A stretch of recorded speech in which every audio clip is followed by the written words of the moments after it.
Kanhangad merchants youth വിംഗും Jyothidev diabetes research സെന്ററും സംയുക്തമായി സൗജന്യ പ്രമേഹ രോഗ നിർണയ ബോധവൽക്കരണ ചികിത്സാ ക്യാമ്പ് സംഘടിപ്പിച്ചു. കാഞ്ഞങ്ങാട് വ്യാപാര ഭവനിൽ നടന്ന ക്യാമ്പ് നഗരസഭാ ചെയർപേഴ്സൺ KV സുജാത ഉദ്ഘാടനം ചെയ്തു. This news sponsored by Jyoti Institute of Medical Technology, Nityananda Building, Main Road, Kanhangad.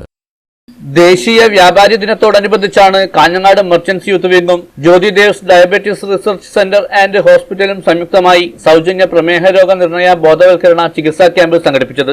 ക്യാമ്പിന്റെ ഉദ്ഘാടനം നഗരസഭാ ചെയർപേഴ്സൺ KV സുജാത നിർവഹിച്ചു. ഞാനടക്കം ഭീതിയോടെ കാണുന്ന ഒരു അവസ്ഥയാണ്. പാരമ്പര്യമായിട്ട് 35-ാം വയസ്സിൽ പ്രമേഹം പിടിപെട്ടയാളാണ് എൻ്റെ അമ്മ. അതുകൊണ്ട് ഞാൻ എപ്പോഴും ഇങ്ങനെ പ്രതീക്ഷിക്കുന്ന ഒരു അതിഥിയാണ് ഈ ഒരു അവസ്ഥ എന്നുള്ളത്. പക്ഷെ ഇതുവരെ വന്നിട്ടില്ല. പക്ഷെ കഴിഞ്ഞ ദിവസം ഞാൻ ഒരാളോട് സംസാരിച്ചപ്പോ അയാൾ എന്നോട് പറഞ്ഞു, എനിക്ക് ഷുഗർ വന്നത് 58-ാം വയസ്സിലാണെന്ന് പറഞ്ഞു.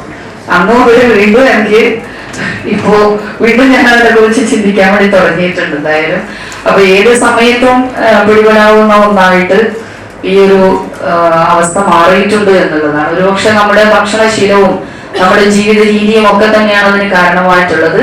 ഒരു കാലഘട്ടത്തിൽ നമ്മുടെ ഭക്ഷണം പ്രകൃതിയെ ആശ്രയിച്ചിട്ടായിരുന്നു. അതുപോലെ ജീവിതത്തിൽ ജീവിതചര്യകളിൽ തന്നെ ഒരുപാട് വ്യായാമം ഉൾപ്പെട്ടത്. ചടങ്ങിൽ merchants youth wing president Shafeeq Kammadam അധ്യക്ഷത വഹിച്ചു. Kanhangad merchants association president CK Asif മുഖ്യ അതിഥിയായി പങ്കെടുത്തു. പ്രശസ്ത പ്രമേഹ രോഗ വിദഗ്ധൻ ഡോക്ടർ ജ്യോതിദേവ് കേശവദേവ് മുഖ്യ പ്രഭാഷണം നടത്തി. ബാലകൃഷ്ണൻ മാസ്റ്റർ, സുനിത, ഷറഫുദ്ദീൻ PP തുടങ്ങിയവർ സംസാരിച്ചു. ഗോപിക കൃഷ്ണൻ സ്വാഗതവും RK കമ്മത്ത് നന്ദിയും പറഞ്ഞു. News bureau, Kanhangad.